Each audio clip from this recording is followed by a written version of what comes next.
बाबू केकर लइका हुआ हो? Oh my God! DJ!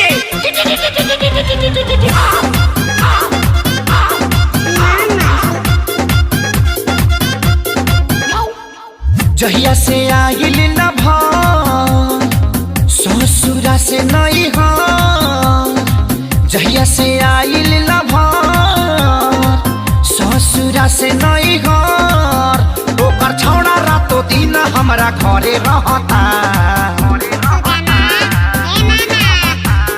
नाम धोके हम के सुदामा कहता, आ मालवा के बेटा मामा मामा कहता। नाम धोके हम के सुदामा कहता, आ मालवा के बेटा मामा मामा कहता।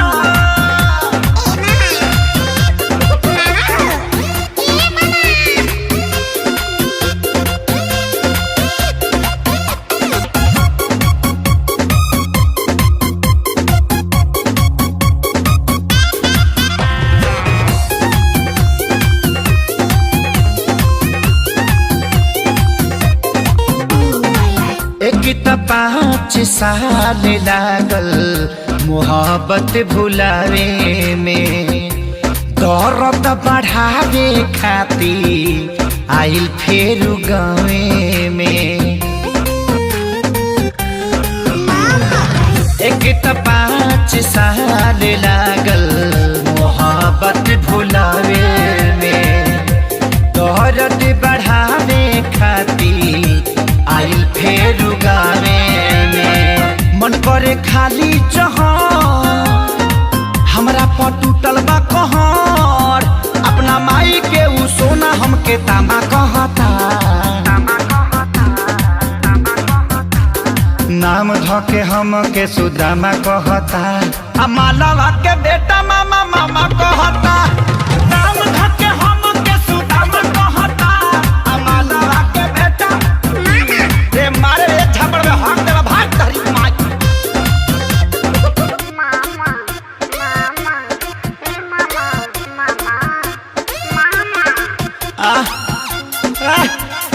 करे ते पैदा भइल बड़ी हमरा के डिस्टर्ब करे खातिर भाग भाग गया यहाँ से।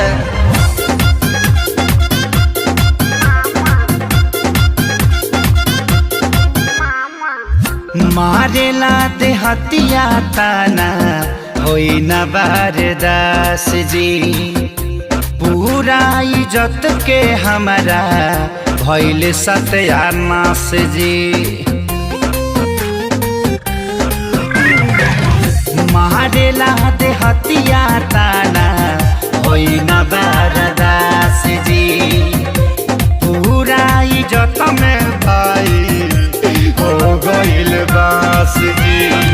कैसे मिलाई हम न जा रहिले रातो दिन घर, खेसरिया के फाटल पाए जामा कहता। नाम धोके हम के सुदामा कहता, आ मालवा के बेटा मामा मामा कहता। नाम धोके हम के सुदामा कहता, आ मालवा के बेटा मामा मामा कहता।